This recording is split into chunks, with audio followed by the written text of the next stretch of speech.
अब गीता ज्ञान दाता ने कहा है कि तत्वदर्शी संत कैसा है, वो क्या विशेषण है उसके, और फिर जब तत्वदर्शी संत मिल जावे, तत्व ज्ञान तुझे हो जावे, उस तत्व ज्ञान से पूर्ण रूप से समझकर उसके पश्चात उस परम पद, उस परमेश्वर के परम पद की खोज करनी चाहिए, उस सतलोक की, के जहां जाने के बाद फिर साधक कभी जन्म मृत्यु में नहीं आता। अपनी सतिथि बताते हुए गीता ज्ञान दाता चौथे अध्याय के 5वें श्लोक और 9वें श्लोक में और दूसरे अध्याय के 12वें श्लोक में स्पष्ट करता है अपनी सती जी के, मैं नाशवान हूं, मेरा जन्म मृत्यु होता है और तू भी, लेकिन अविनाशी तो केवल एक ही परमात्मा है, वहीं हमने पहुंचना है इस सारे ज्ञान को समझकर। गीता अध्याय नंबर 2 श्लोक नंबर 12। न तो ऐसा ही है कि मैं किसी काल में नहीं था, गीता ज्ञानदाता कह रहा था, अथवा तू नहीं था, अथवा ये राजा लोग जो सामने सैनिक खड़े हैं, राजा खड़े हैं, नहीं थे, और न ऐसा ही है कि इससे आगे हम सब नहीं रहेंगे। क्या सिद्ध हुआ? गीता ज्ञानदाता कह रहा है कि अर्जुन, तू, मैं और ये सामने जितने राजा लोग खड़े हैं, ये पहले भी जन्म में थे और आगे भी जन्म होता रहेगा अपना, और वर्तमान में भी है। हम अपना, तेरा, मेरा और इन सभी का जन्म मृत्यु सदा बना रहेगा, हम अविनाशी नहीं हैं। चौथे अध्याय, अब इसी दूसरे अध्याय के 17वें श्लोक में कहा है, दूसरे अध्याय का 17वें श्लोक में कहा है कि नाश रहित तो उसको जान जिससे ये संपूर्ण जगत दृश्य वर्ग व्याप्त है, अर्थात जिसने सारे संसार को रचा है। इस अविनाशी का विनाश करने में कोई समर्थ नहीं है, अर्थात कोई और है जो अविनाशी है, गीता ज्ञान दाता से भिन्न है। अब गीता अध्याय नंबर 4 के अब श्लोक नंबर 5 को देखें और 9 को देखें। गीता अध्याय नंबर 4 और ये 5वां श्लोक है। इस 5वें श्लोक का यहाँ अर्थ है, हे परंतम अर्जुन, मेरे और तेरे बहुत से जन्म हो चुके हैं, उन सब को तू नहीं जानता, मैं जानता हूं। अब 9वें में क्या कहा है? ये 9वें में, हे अर्जुन, मेरे जन्म और कर्म दिव्य अर्थात निर्मल और अलौकिक हैं, दिव्य हैं। इस प्रकार जो मनुष्य तत्व से जान लेता है वह शरीर को त्याग कर फिर जन्म को प्राप्त नहीं होता, मुझे प्राप्त होता है। ये तो इन अनुवादकर्ताओं की नालायकी है। इसका अर्थ ये है कि काल भगवान कह रहा है कि मेरे जन्म और मृत्यु तो होते हैं लेकिन अलौकिक हैं, दिव्य हैं। वो कैसे? जैसे आपको पिछले सत्संग में भी समझाया था कि 7 ब्रह्मा की मृत्यु के बाद एक विष्णु की मृत्यु होती है, 7 विष्णु की मृत्यु के बाद एक शिव की मृत्यु होती है, जो इस ब्रह्म का, ज्योति निरंजन का, गीता ज्ञानदाता का पुत्र है। ये 3 पुत्र हैं, तीनों की ऐसी ऐसी आयु का अंतर है। तो 70,000 जब ये काल के पुत्र शिव मर जाते हैं तो एक सदाशिव अर्थात ब्रह्मलोक में रहने वाला ये काल अपना शरीर छोड़ देता और एक ब्रह्मांड का नाश हो जाता है। और ये एक युग होता है परब्रह्म का, अक्षर पुरुष का। जैसे ब्रह्मा का एक दिन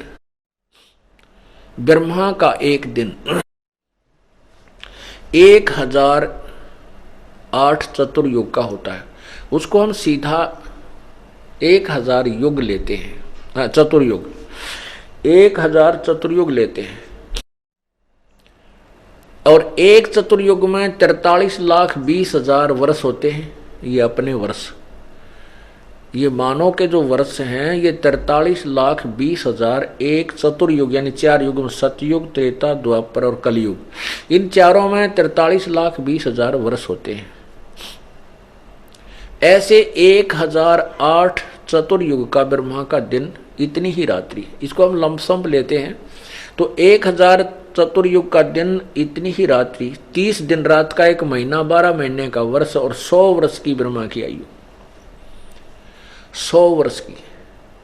ऐसे 7 ब्रह्मा की मृत्यु के बाद एक विष्णु की मृत्यु, 7 विष्णु की मृत्यु के बाद फिर एक शिव की मृत्यु, ऐसे 70,000 शिव की मृत्यु के उपरांत एक ब्रह्मलोक में रहने वाला ये काल अपना शरीर, इसकी मृत्यु होती है ऑटोमेटिक। इसका जन्म फिर किसी माँ से नहीं होता, ये अपने आप एक निर्धारित समय पर इसका ऐसे ही शरीर बनता है उस परमात्मा के द्वारा, कबीर परमेश्वर द्वारा। ऐसे दुर्गा का विनाश होता है, दुर्गा का फिर ऐसे शरीर बनता है। ये दोनों युवा रूप में प्रकट हो जाते हैं, फिर से ये सृष्टि अपने दूसरे ब्रह्मांड में जा करके नए सिरे से ऐसे ही रचते हैं। रजगुण ब्रह्मा, सदगुण विष्णु, तमगुण शिव जी की उत्पत्ति करके फिर एक ब्रह्मांड को चलाते हैं। तो जो इस एक ब्रह्म की मृत्यु हुई, गीता ज्ञान दाता की मृत्यु हुई, ये एक युग हुआ परब्रह्म का, अर्थात अक्षर पुरुष का। अभी गीता अध्याय नंबर 15 के श्लोक 16 और 17 में आपको अक्षर पुरुष और क्षर पुरुष और ये परम अक्षर ब्रह्म, परम अक्षर पुरुष, पूर्ण परमात्मा की महिमा समझ में आओगी। तो ये जो एक युग हुआ परब्रह्म का, एक काल की मृत्यु होती है जब उसका एक ब्रह्मलोक में जो एक ब्रह्मांड का विनाश होता, तब एक युग होता है परब्रह्म का। ऐसे ही 1000 युग का परब्रह्म का दिन इतनी ही रात्रि, नोट चतुर्युग, यहां चतुर्युग नहीं है। चतुर्युग केवल ब्रह्मा के दिन और रात में आता है और परब्रह्म के अंदर केवल युग होता है। 1000 युग का परब्रह्म का दिन इतनी ही रात्रि होती है। ऐसे ही 30 दिन रात का एक महीना, 12 महीने का वर्ष और 100 वर्ष की अक्षर पुरुष अर्थात परब्रह्म की आयु होती है, उसका भी विनाश होता है। अब इसके लिए आपको 8वें पवित्र गीता जी अध्याय नंबर 8 का सहयोग लेना होगा। किसको समझने के लिए?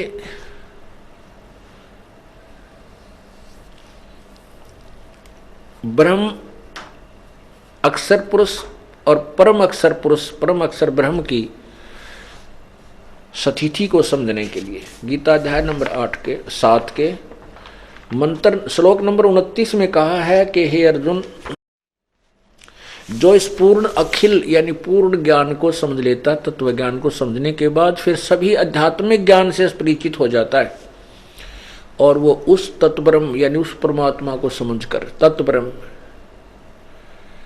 को समझकर फिर जन्म मृत्यु से छूटने का ही प्रयत्न करता है। ये देखिएगा अध्याय नंबर 7 के ये श्लोक नंबर 29। जरा मरण मोक्षाय माम आश्रित्य यतन्ति ये ते ब्रह्म तत् विदु कृत्नम अध्यात्म कर्म च अखिलम। इसका क्या अर्थ है कि ये अनुवाद किया इन्होंने, जो मेरे शरण होकर, भावार्थ ये कि गीता ज्ञान दाता कह रहा है कि मैं जो ज्ञान दे रहा हूं इसके आश्रित होकर के, यानी तत्वदर्शी संत से मिलने के बाद जरा मरण मोक्षाय छूट, जरा और मरण से छूटने के लिए यत्न करते हैं वे पुरुष, वो साधक, तत्व ब्रह्म, तत्व माने उस, ब्रह्म माने परमात्मा को, इस तत्व माने उस ब्रह्म को और संपूर्ण अध्यात्म को तथा संपूर्ण कर्मों को जानते हैं। इसमें स्पष्ट कर दिया कि जो तत्ब्रह्म को मेरे इस ज्ञान को आश्रित कर लें, जैसे मैं बता रहा हूं चौथे अध्याय के 34वें श्लोक में कि उस तत्व ज्ञान को तत्वदर्शी संतों के पास जाकर समझ, जो मेरे इस ज्ञान का आसरा लेकर तत्वदर्शी संतों के पास पहुंच जाते हैं और फिर पूरे संपूर्ण अध्यात्म ज्ञान से परिचित हो जाते हैं, तो उस तत्ब्रह्म को जान के, तत्ब्रह्म कौन है ये 8वें अध्याय के प्रथम और तीसरे मंत्र में स्पष्ट होगा। उन सब को जानकर फिर वो जन्म मृत्यु से ही छूटने का प्रयत्न करते हैं, यहां की किसी वस्तु की इच्छा नहीं करते। ये देखना 8वां अध्याय अथ 8वां अध्याय प्रथम अध्याय में कृष्ण अर्जुन ने पूछा कि हे पुरुषोत्तम किम तत्ब्रह्म, पुरुषोत्तम तत्ब्रह्म किम, हे पुरुषोत्तम वह ब्रह्म क्या है, तत्ब्रह्म क्या है, अध्यात्म क्या है, कर्म क्या है। तो इसका तीसरे में उत्तर दिया है गीता ज्ञान दाता ने। इस तीसरे में उत्तर दिया है परम अक्षर ब्रह्म है, परम अक्षर ब्रह्म है। अब हम इसी का आपको दिखाते हैं 8वें अध्याय के 16वें श्लोक में। 8वां अध्याय 16वें श्लोक में लिखा है कि आप ब्रह्म भुवनाथ लोका पुनर्वर्ती न अर्जुन माम उपेतु कौनते पुनर्जन्म न विद्यते।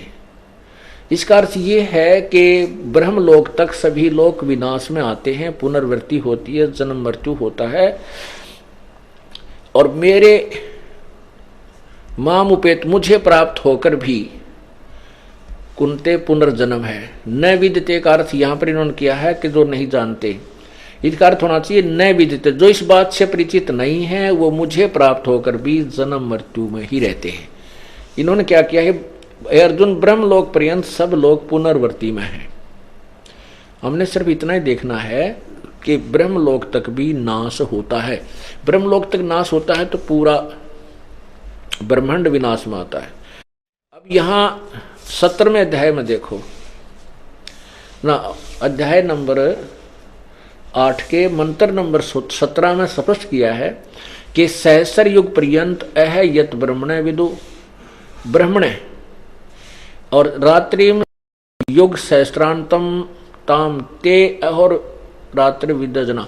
इसमें कहीं चतुर्युग नहीं है। सहस्र युग माने 1000 युग, इसमें चतुर्युग नहीं है, केवल सहस्र 1000 युग है। इन्होंने ब्राह्मण का अर्थ ब्रह्मा कर दिया, नहीं, ब्रह्मण होता है बड़ा भगवान। जैसे ब्रह्म से नेक्स्ट जो भगवान है, ब्रह्म से जो बड़ा है, इसके दो, क्योंकि कुछ ऐसे शब्द होते हैं जो उसके सेंटेंस से ही समझ में आते हैं। तो यहाँ जो सेंटेंस बनता है कि जो ब्रह्म से नेक्स्ट जो परमात्मा बड़ा भगवान है वो ब्रह्म है, उसका एक दिन, क्योंकि पूर्ण ब्रह्म का तो दिन रात का मतलब है नहीं, उसके वहां तो कोई दिन रात है नहीं, उसकी तो आयु से संबंध ही नहीं है। आयु जहां तक चल रही है, जिसका समय निर्धारित है, वो ब्रह्म और परब्रह्म तक ही और नीचे के देवताओं का ही है और हम मनुष्यों का। तो इससे ये निष्कर्ष निकल, ये ऐसे सुलझते हैं ये अर्थ। तो ये परब्रह्म का एक दिन 1000 युग का है, नोट चतुर्युग। इन बातों से हम निष्कर्ष निकालेंगे, क्योंकि गीता एक बहुत ही पवित्र सदग्रंथ है और इसमें बहुत ही गूढ़ ज्ञान है, और इस गूढ़ ज्ञान को समझने के लिए तत्वदर्शी संत की ही आवश्यकता पड़ती है, और बाकी इसका अनुवाद नहीं कर सकते। ठीक है, शब्दों का अनर्थ करके चाहे वो किसी तरह गढ़ दिया इन्होंने, और अभी तक जनसाधारण को मूर्ख भी खूब बना लिया, क्योंकि जनसाधारण को स्वयं ज्ञान नहीं था। अब टीचर गलत पढ़ाता है तो विद्यार्थी क्या समझे, 1, 2, 20, 100, 1000, लाख टीचर ही गलत पढ़ा रहे हैं किसी अध्याय को, तो विद्यार्थी सेट हो जाती है, चाहे वो भले ही गलत है। अब जो सही टीचर आता है फिर उसको ठीक कराता है, फिर उनके सामने प्रत्यक्ष करता है तो वो उसको ठीक समझ लेते हैं।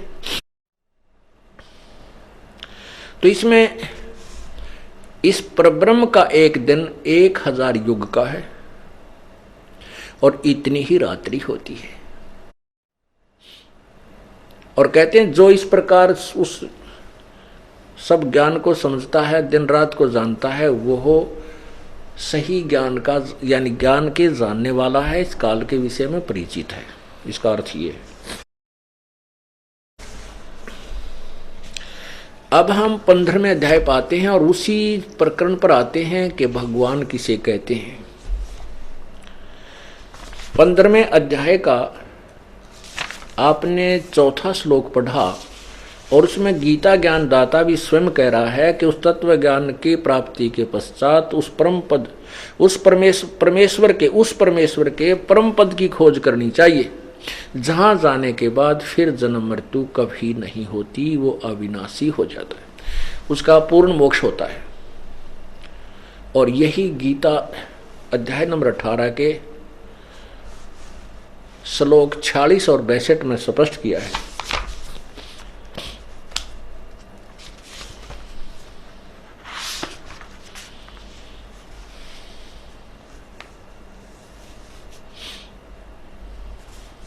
ये देखना गीता अध्याय नंबर 18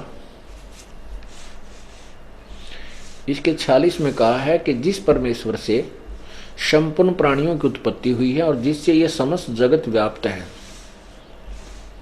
उस परमेश्वर की अपने स्वाभाविक कर्मों द्वारा पूजा करके उस परम सिद्धि को प्राप्त हो जाता है। 18वें अध्याय के 62वें श्लोक में कहा है, यह स्वाभाविक कर्मों का तात्पर्य है कि जैसे भी चारों वर्णों के अपने अपने डिवाइडेड कर्म हैं, जॉब हैं, उनको करते हुए, जैसे ब्राह्मण, क्षत्रिय, वैश्य और शूद्र के उन स्वाभाविक काम अपने काम करते करते कर्म योगी होकर के आप उस परमात्मा को प्राप्त कर सकते हैं। ये देखना गीता अध्याय नंबर 18 का ये 62 में कहा है कि हे भारत, सब प्रकार से उस परमेश्वर की शरण में जा, उस परमात्मा की कृपा से ही तू परम शांति को तथा सनातन परम धाम को प्राप्त होगा। शाश्वतम स्थानम, सदा रहने वाले स्थान यानी सत्यलोक को प्राप्त होगा। अब फिर आइए 15वें अध्याय का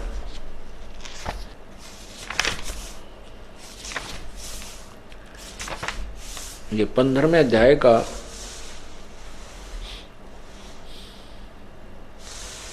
और ये 16वां श्लोक है। दिवौ इमौ पुरुष लोके क्षर च अक्षर एवं च क्षर सर्वाणी भूतानि कटुस्थ अक्षर उच्यते। अनुवाद इसका किया है कि इस संसार में नाशवान और विनाशी भी ये दो प्रकार के पुरुष हैं। पुरुष माने प्रभु, स्वामी, भगवान कहो, लेकिन इसका जो परिभाषा हम आपको समझाने चले हैं प्रभु की, अब यहाँ प्रारंभ होती है। अभी तक ये इसकी भूमिका बनी है। अब देखना, इस संसार में नाशवान और विनाशी भी ये दो प्रकार के पुरुष यानी प्रभु हैं। और संपूर्ण प्राणियों के इन्हीं के लोक में संपूर्ण प्राणियों के शरीर नाशवान है और जीवात्मा अविनाशी कहा जाता है। अब ये अक्षर पुरुष और क्षर पुरुष, क्षर पुरुष ये क्योंकि ये जो पुरुष है, देव जो पुरुषों हैं, इनको हम यहाँ लगा सकते हैं। ये क्षर पुरुष और अक्षर पुरुष, क्षर पुरुष माने ये ब्रह्म और अक्षर पुरुष माने ये परब्रह्म, भी दो प्रकार के परमात्मा हैं, प्रभु हैं।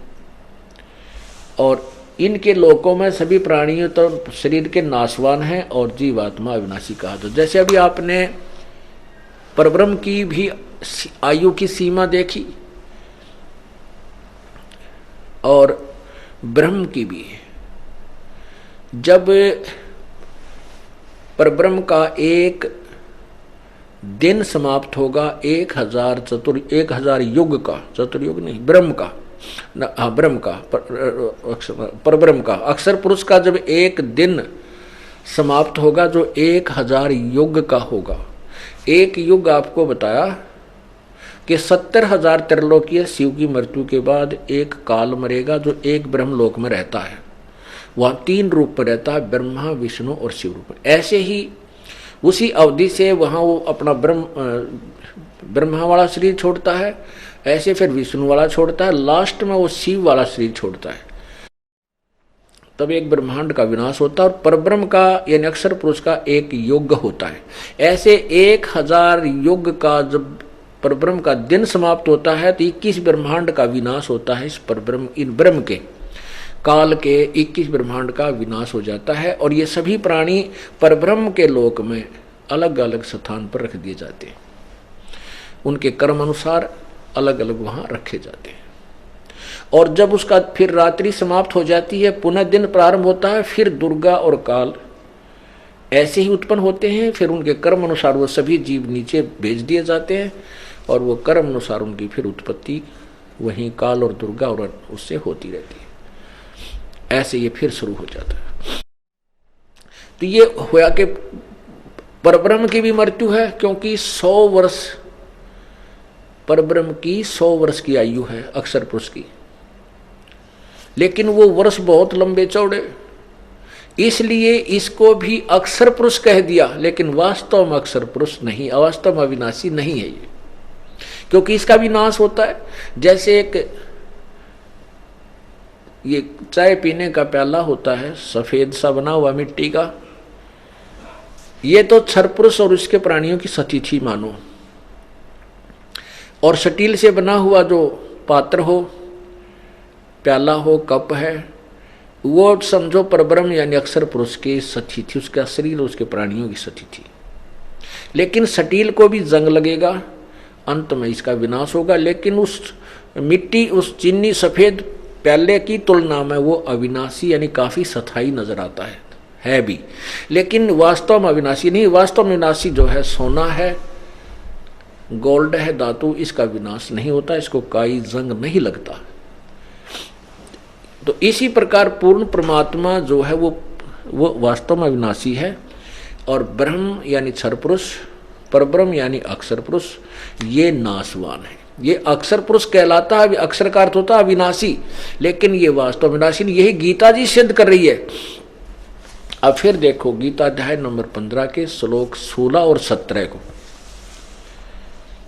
ये देखिएगा, ये 16वां श्लोक आप पढ़ रहे हो। दिवौ इमौ पुरुषौ लोके क्षर अक्षर एवं च क्षर सर्वाणी भूतानि कटुष्ट अक्षर उच्यते। इस संसार में नाशवान और अविनाशी, ये क्षर पुरुष और अक्षर पुरुष, ये भी दो प्रकार के भगवान हैं। संपूर्ण प्राणियों के शरीर नाशवान है, जीवात्मा अविनाशी का। अब 17वां में स्पष्ट किया है कि उत्तम पुरुष है तू अन्य। उत्तम पुरुष यानी पुरुषोत्तम तो इन ऊपर वाले दोनों से भी कोई और ही है, और उसको परमात्मा कहा जाता है।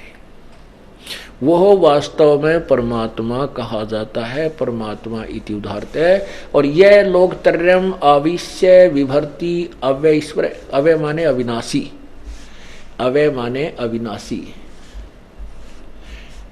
वो अविनाशी प्रभु है, अविनाशी परमात्मा है, परमेश्वर है।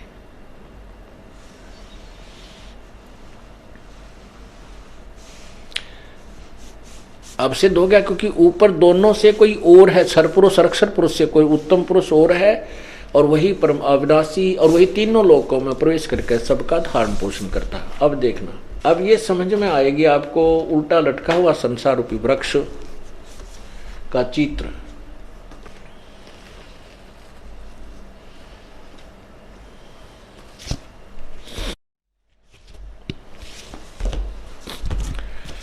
अब यहां ये जड़ है।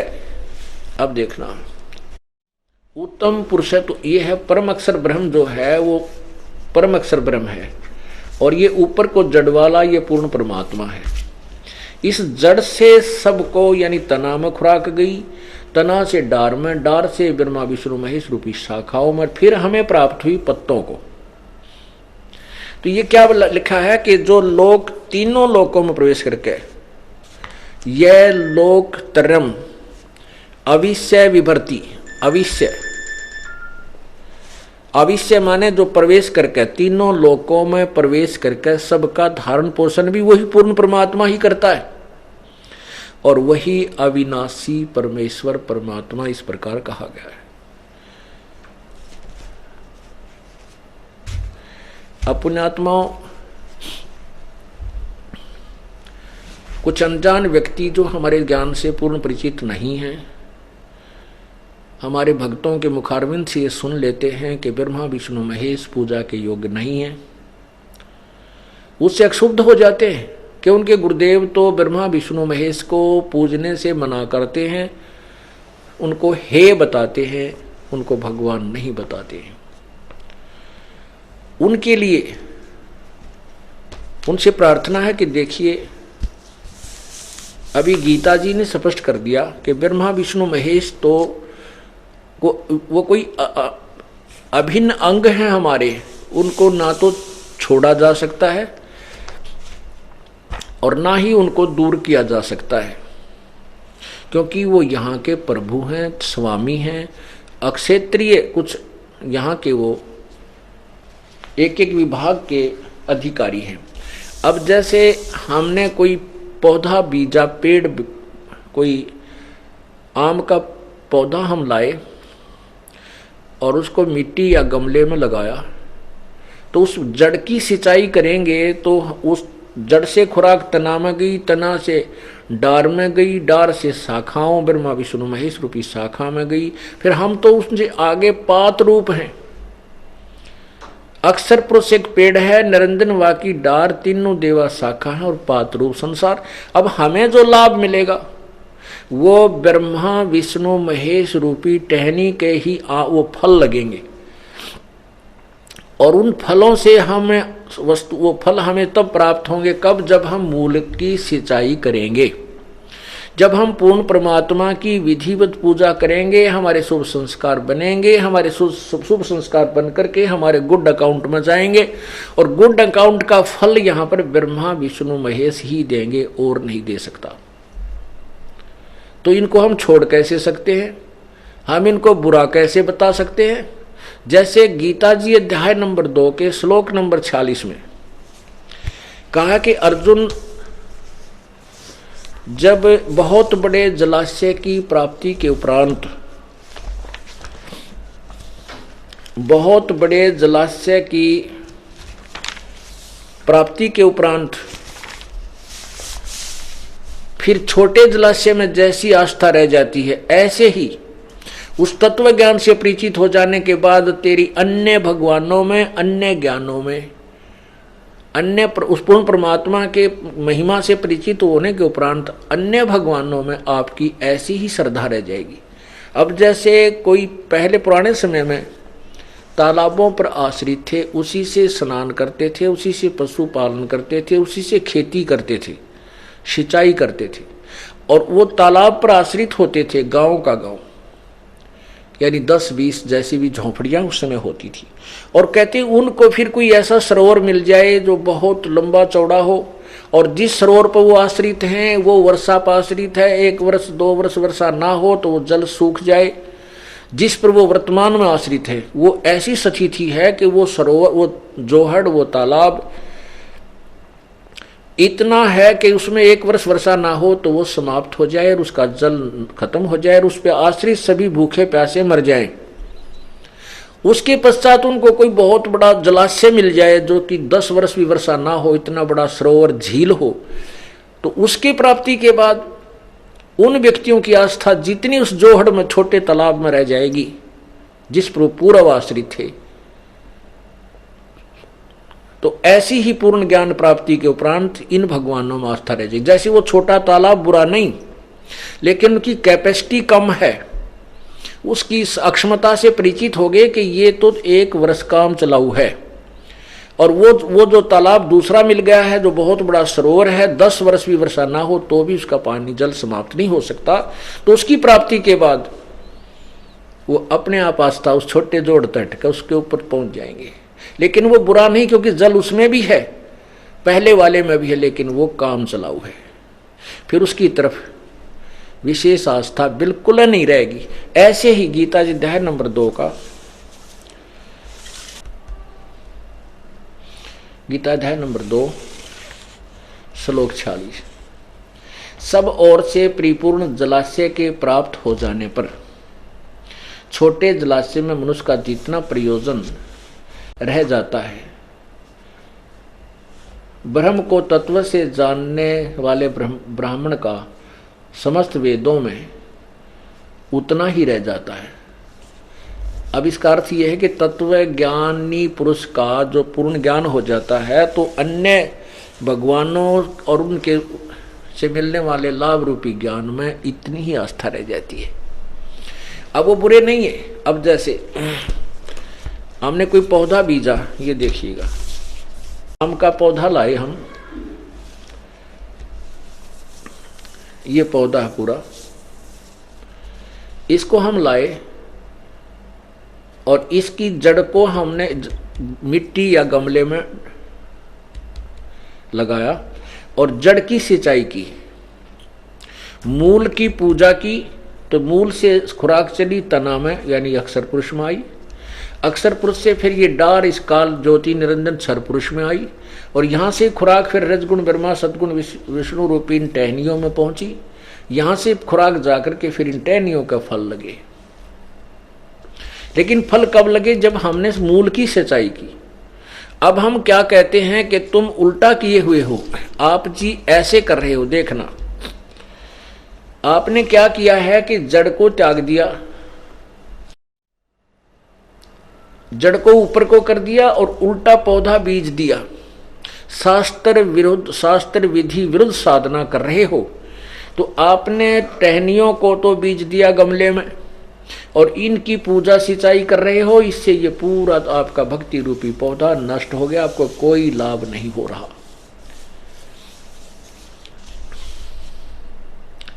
शास्त्र विरुद्ध साधना, और इसको हम ऐसे पूजें तो हमें पूर्ण लाभ हो। ये शास्त्र अनुकूल साधना। परमात्मा कबीर जी ने हमें बताया है, अपनी महिमा आप ही बताई है कि एक के साधे सब सध है। इसकी पूजा से ये पूरा ये पौधा ही हरा भरा हो जाएगा। एक की साधना से, पूर्ण परमात्मा की पूजा से ये सभी राजी हो जाएंगे, सभी को प्रसन्न रहेंगे। और सब साधे सब जाए, ये देखो, ये सब साध लिया हमने तो ये पूरा नष्ट हो गया, पौधा ही सूख गया। एक के साधे सब सदै, और सब साधे सब जाए। और माली यानी समझदार व्यक्ति, माली सींचे मूल को, ये फले फूले अखाए। अब ये तो सिद्ध हुआ कि परमात्मा कौन है। अब गीता जी अध्याय नंबर 15 के श्लोक 16 और 17 को आपने सुना। फिर इस काल भगवान ने आगे कहा 18वें में कि वो मुझे पुरुषोत्तम, वो अपने आप को पुरुषोत्तम कहते हैं मुझे तो पुरुषोत्तम इसलिए कहते हैं कि लोक वेद के आधार पर, तत्व ज्ञान से नहीं। तत्व ज्ञान में तो स्पष्ट कर दिया कि तत्वदर्शी संतो बताया गया उत्तम पुरुषत्व अन्य परमात्मा इति उदाहरते। और यह लोक तरम आविश्य विभर्ति अवैश्वर है, वही तीनों लोकों में प्रवेश करके सबका धारण पोषण करता है। वो अविनाशी परमात्मा तो कोई और है, वही वास्तव में पुरुषोत्तम है। और मुझे पुरुषोत्तम किस लिए कहते हैं कि लोक वेद के आधार पर। लोक वेद क्या था जो पहले हमें ज्ञान था? कबीर परमेश्वर कहते हैं अपनी महिमा आप पर बताते हैं, आप ही दास बनते हैं, आप ही भक्त की भूमिका करते हैं, आप ही तत्वदर्शी संत की भूमिका करते हैं, और स्वयं ही वो प्रभु भी होते हैं। तो हमें समझाने के लिए क्या कहते हैं, पीछे लग गया जाऊं था मैं लोक वेद के साथ, रस्ते में सतगुरु मिले वो दीपक दे दिया हाथ। लोक वेद के आधार से हम पूजाएं कर रहे थे, दंत कथा, लोक वेद, यथार्थ ज्ञान ना हो, सुना सुनाया घिसा पिटा ज्ञान जिसको कहते हैं, उसको लोक अक्षेत्रीय ज्ञान। तो गीता ज्ञान, फिर परमात्मा कहते हैं कि जो तत्वदर्शी संत मिल जाता है वो तत्व ज्ञान रूपी टॉर्च हमें दे देता है। इस अज्ञान रूप अंधेरे को फिर हम उस तत्व ज्ञान रूपी टॉर्च से हटा करके सीधा रास्ता पकड़ लेते हैं। पीछे लग गया जाऊं था मैं लोक वेद के साथ, रस्ते में सतगुरु मिले, सतगुरु तत्वदर्शी संत, दीपक दे दिया हाथ। अब 15वें अध्याय का 18वां श्लोक सुनिए, क्योंकि यहां विचलित कर देते हैं ये अज्ञानी संत कि देखो ना 18वें में कहा है कि मैं पुरुषोत्तम, लोक वेद से मैं पुरुषोत्तम हूं। नहीं, अर्थ ना समझकर अनर्थ कर डाला। ये देखिएगा है 15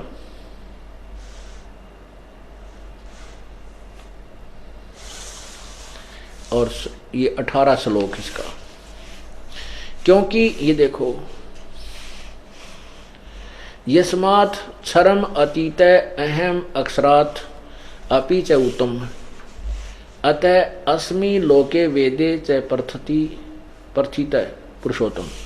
क्योंकि मैं नासवान जड़ वर्ग क्षेत्र से तो सर्वथा अतीत हूँ और अविनाशी जीवात्मा से भी उत्तम हूँ, इसलिए लोके च वेदे, अतः इसलिए लोक वेद से, लोके वेदे माने लोक वेद के आधार पर पुरुषोत्तम नाम से प्रसिद्ध हूँ। अब ये इसका अर्थ ये है कि जैसे 21 ब्रह्मांड में जितने भी क्षर पुरुष क्षर ये शरीर हैं और जितने जीवात्मा और शरीरधारी प्राणी हैं, इनसे ये श्रेष्ठ है क्योंकि इनका स्वामी है। इसलिए कहता है कि मैं लोक वेद के आधार से, अक्षेत्रीय वेद माने ज्ञान, अक्षेत्रीय ज्ञान जो सुना सुनाया ज्ञान है, इसके आधार से मैं पुरुषोत्तम इसलिए प्रसिद्ध हूं क्योंकि मैं मेरे अंतर्गत जितने प्राणी हैं उन आत्मा और उनके शरीर में धारी हैं उनसे मैं उत्तम हूं, उनसे श्रेष्ठ हूं। लेकिन उत्तम पुरुष है तो अन्य है। वास्तव में उत्तम पूर्ण परमात्मा और वास्तव में अविनाशी तो उस और ही है। वो गीता जी अध्याय नंबर 8 के मंत्र 3 में कहा है कि वो परम अक्षर ब्रह्म है जो गीता ज्ञानदाता से दूसरा है।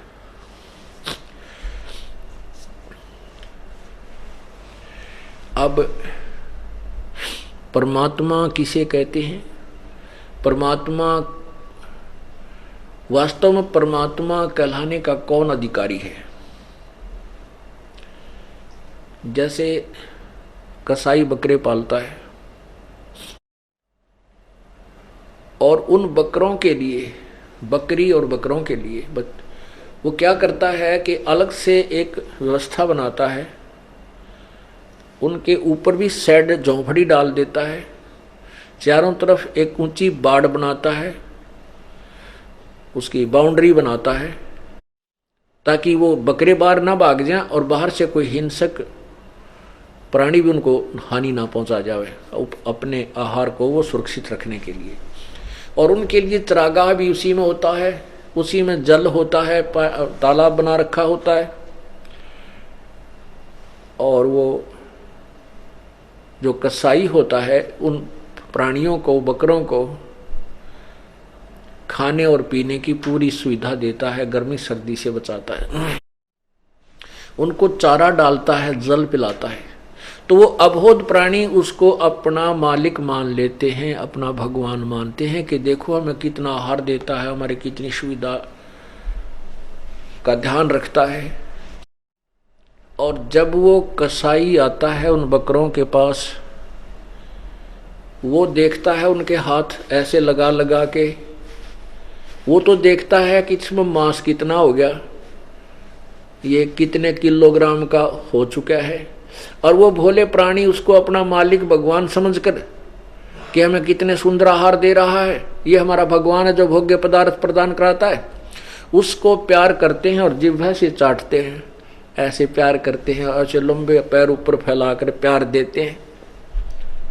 वो तो उनको अपना प्यार देते हैं मालिक खुदा और भगवान समझकर, स्वामी समझकर, वो कितना जो है ना हमें सुविधा देता है, कितना अच्छा व्यक्ति है। और वो देखता है यो कै किलो का हो गया।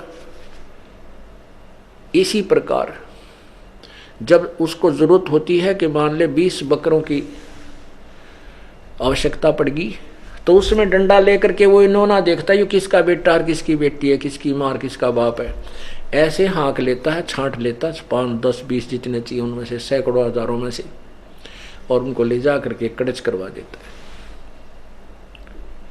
ऐसे ही ये काल भगवान जो 21 ब्रह्मांड का मालिक है, जो ब्रह्मा विष्णु महेश का पूज्य पिताजी है, इसको श्राप लगा है 1 लाख मनुष्य शरीरधारी प्राणियों के सूक्ष्म शरीर से गंध निकाल कर खाने का। इसलिए इसने अपने तीनों पुत्रों को व्यवस्थक, यहाँ का प्रबंधक बना रखा है। ब्रह्मा, रजगुण ब्रह्मा को रजगुण युक्त कर दिया, जो प्राणियों से आपस में श्रेष्ठ जीव उत्पन्न करवाता है, बच्चे पैदा करवाता है, बाई फोर्स, जीव के बस का नहीं। और उसके बाद ब्रह्मा, ये विष्णु जी में सतोगुण है, सतोगुण से ये जीव एक दूसरे में मोहित रहते हैं, पिता पुत्र, बेटा बेटी में प्रेम, पति पत्नी में, बच्चों में, संपत्ति में, भाई बहन का, ये जीव के बस का नहीं कि इससे दूर हो सके। और तीसरा भगवान की आपने लीला का पता ही है, तमोगुण भगवान शिव जी, ये मार डालता है, संहार करता है, और 1 लाख प्राणी प्रतिदिन ये काल खाता है। और इसने यहाँ पर कितनी सुंदर पृथ्वी, कितना निर्मल झरनों का जल, पवित्र गंगा जैसी दरिया, नीचे से भी मीठा स्रोत पानी का निकालता है, जैसे ट्यूबवेल वगैरह लगाए जाते हैं, ऊपर कितने सुंदर काजू किस्मत सेब संतरे फल आहार हमारे के लिए दिए रखा है। इस व्यवस्था को देखें तो ये हमें भगवान ने ऐसा दिखा जैसे भगवान ने पड़ा है तो कितनी सुविधा दे रखी है। लेकिन जब ये हमें मारता है, कोढ़ी करता है, गधे कुत्ते सुअर बनाता है, तो फिर ये भगवान जैसा नहीं लगता। अब पता लगा क्योंकि हमारी आंखें बन गई, हमारी तत्व ज्ञान से तत्व ज्ञान अंदर की ज्ञान रूपी आंखें बन गई। अब हमें ये भगवान नजर नहीं आता। जैसे कसाई बकरे पालता है तो वो पहले दिशा लागा भगवान के साथ सारी सुविधा दे रहा है, लेकिन जब मारता है खाता है तो उसकी वास्तविकता का पता लगता है, तो वास्तव में कसाई है। ऐसे ही विष्णु पुराण में इस काल के विषय में, महाविष्णु के विषय में लिखा है कि इस विष्णु का प्रथम रूप तो पुरुष जैसा है, भगवान जैसा है, लेकिन वास्तव में इसका परम रूप काल है, कसाई रूप है। अब देखिएगा विष्णु पुराण, दास नहीं कह रहा, ये अपने पुराण बता रहे हैं।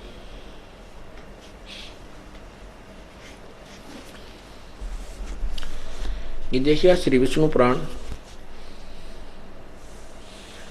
गीता प्रेस गोरखपुर से प्रकाशित है।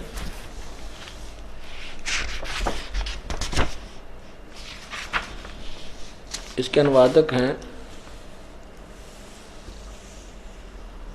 श्री मुनीलाल गुप्त।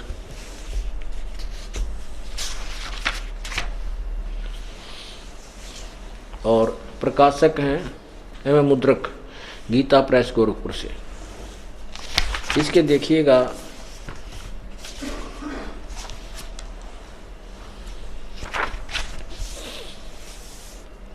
इसके 4 पृष्ठ पर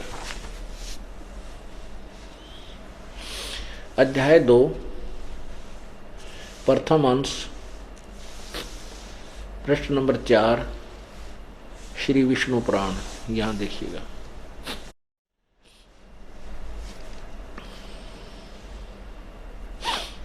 यहां देखना, हे द्विज, परब्रह्म का प्रथम रूप, ये विष्णु को परब्रह्म, महाविष्णु को परब्रह्म बोलते हैं।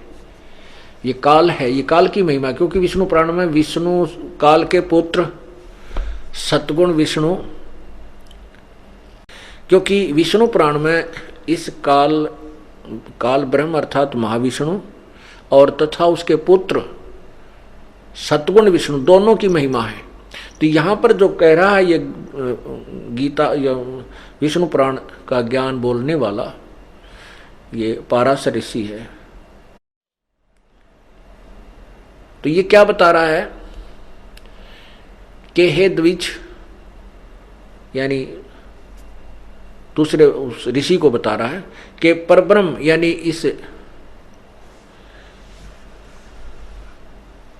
काल का, ऊपर देखो थोड़ा सा, यहां से समझ आएगा, वही इन सब व्यक्त, अव्यक्त और व्यक्त, वही इन व्यक्त और अव्यक्त जगत रूप से तथा इसके साक्षी पुरुष और महाकारण काल रूप से स्थित है। कौन? ये महाविष्णु। और हे द्विज, परब्रह्म का यानी महाविष्णु अर्थात काल का, ये परब्रह्म गलत लिखा इन्होंने क्योंकि ज्ञान नहीं था। प्रथम रूप पुरुष है, पुरुष माने परमात्मा है। अव्यक्त और व्यक्त उसके अन्य रूप हैं, तथा काल उसका परम रूप है। ओए होए, काल उसका परम रूप है। यहां देखना 5 पृष्ठ पे,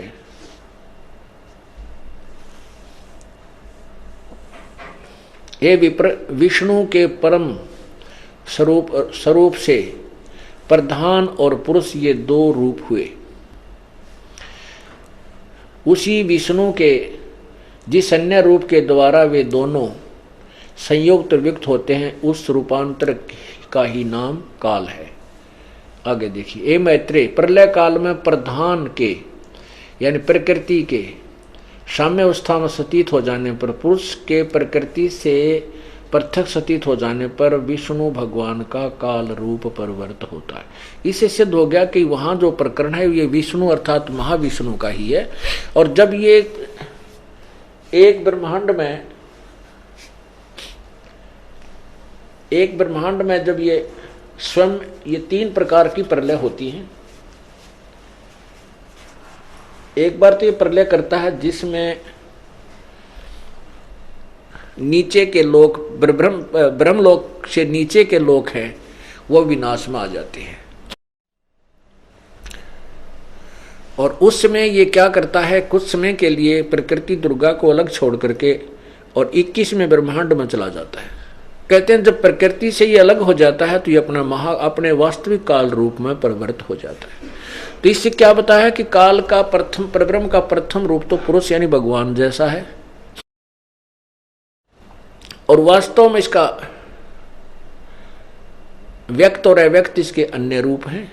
क्योंकि व्यक्त और अव्यक्त किसी के सामने आता नहीं। गीता जी अध्याय नंबर 7 के श्लोक 24 और 25 में कहा है कि ये मूर्ख लोग मुझे कृष्ण मान रहे हैं, मुझ अव्यक्त को व्यक्त मान रहे हैं, मैं अपनी योग माया से छुपा रहता हूं और मैं इस कृष्ण की तरह मनुष्य किसी जन्म नहीं होता मेरे जन्म और मृत्यु दिव्य हैं, अलौकिक हैं। तो यहां वही बताया कि व्यक्त और अव्यक्त उसके अन्य रूप हैं और काल उसका परम रूप है। व्यक्त जैसे वो महाविष्णु महाब्रह्मा महाशिव रूप में व्यक्त हो जाता है, अव्यक्त वो वास्तविक रूप में अलग रहता है, गुप्त रहता है। तो इस प्रकार इस काल को जिसको हम भगवान मान रहे हैं ये परमात्मा नहीं है। तो क्या बता रहे थे परमात्मा, इस झूठे सुख को सुख कहे ये मान रहा मन मोद, ये सकल चबीना काल का कुछ मुख में कुछ गोद। बेटा जाया खुशी हुई भाई खूब बजाए थाल, ये तो आना जाना लगा हुआ है ज्यों कीड़ी का नाड़।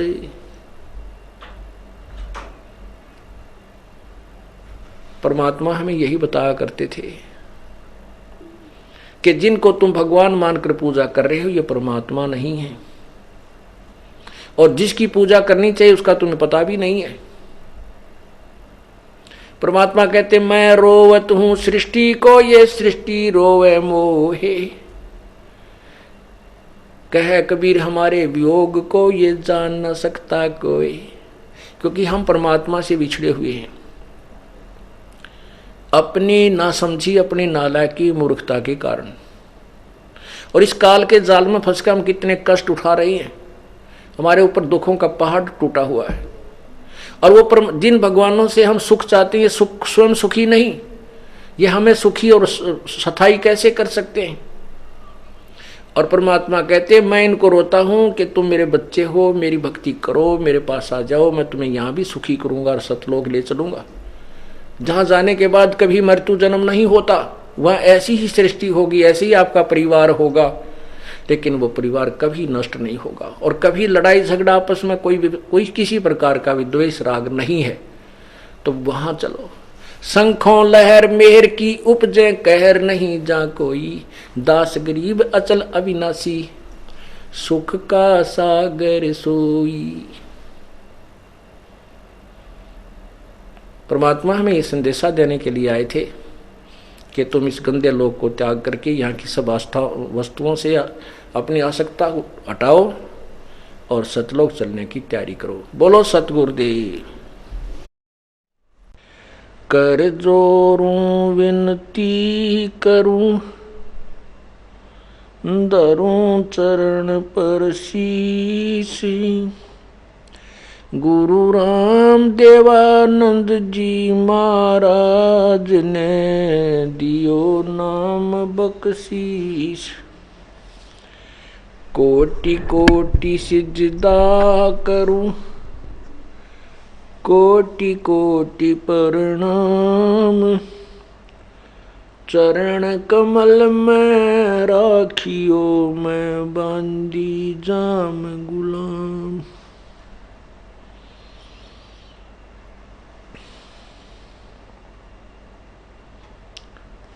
जय इब कै सतगुरु मिले सब दुख आँखों रो। चरणों ऊपर शीश धरूं कहूँ जो कहनी हो।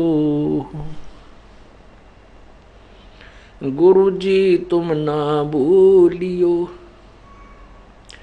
चाहे लाख लोग मिल जाएं। हमसे तुमको बहुत है तुमसे हमको नहीं। तुम्हारे विसारे क्या बने मैं किसकी शरण में जाऊं। शिव बिरंच मुनि नारद तिनके हृदय न समाऊं।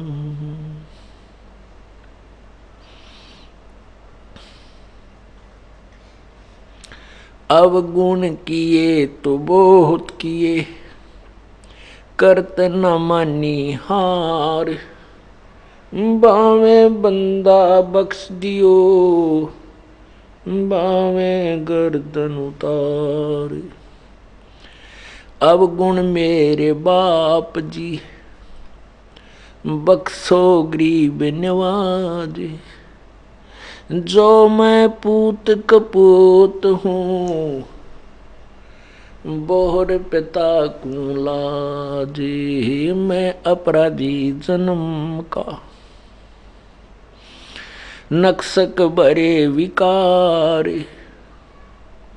तुम दाता दुख भंजना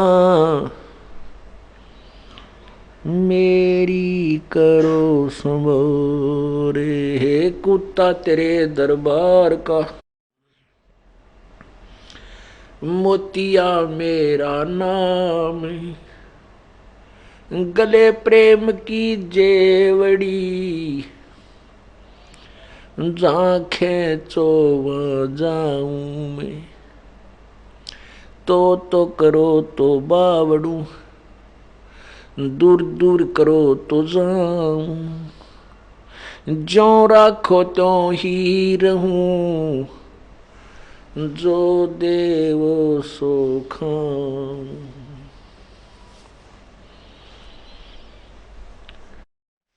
आज सुबह के सत्संग में पुण्य आत्माओं ने अपनी आंखों से प्रोजेक्टर के ऊपर सदग्रंथों के गूढ़ रहस्य को देखा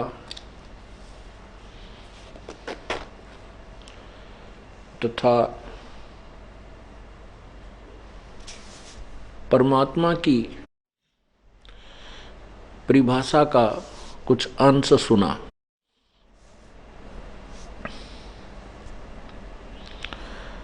अभी तक हम प्रभु की परिभाषा से भी परिचित नहीं हैं।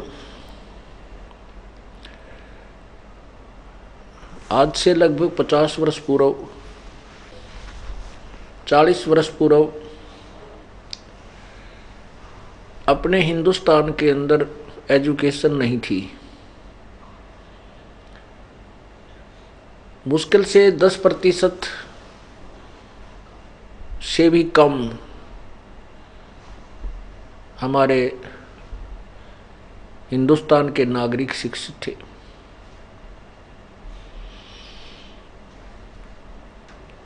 उस समय ऐसी स्थिति थी कि जैसे ये दास छोटे छोटे आयु के थे, उसमें गांव में कोई भी अधिकारी आ जाता था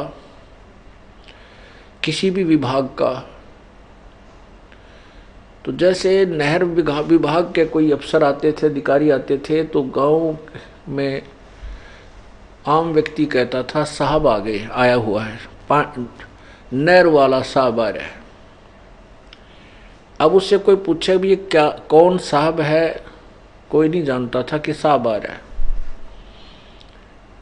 उनको नहीं मालूम था भी नहर महकमे का ये कौन साहब है, एसडीओ साहब है, एक्शन साहब है, एससी साहब है।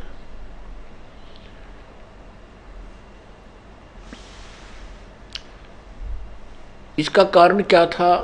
अनएजुकेशन,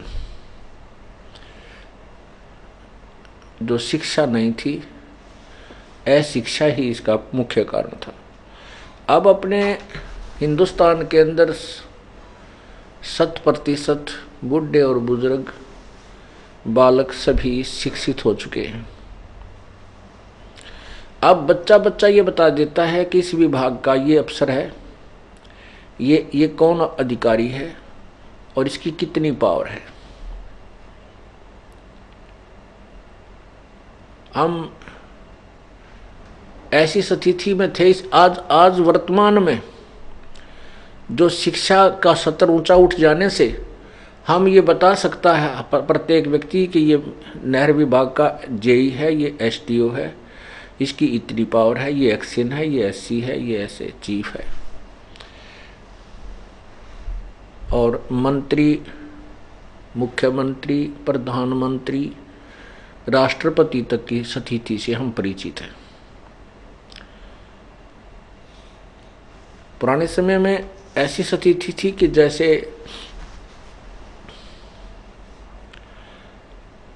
एक समय किसी न्यूज़पेपर में एक चुटकुला आया था।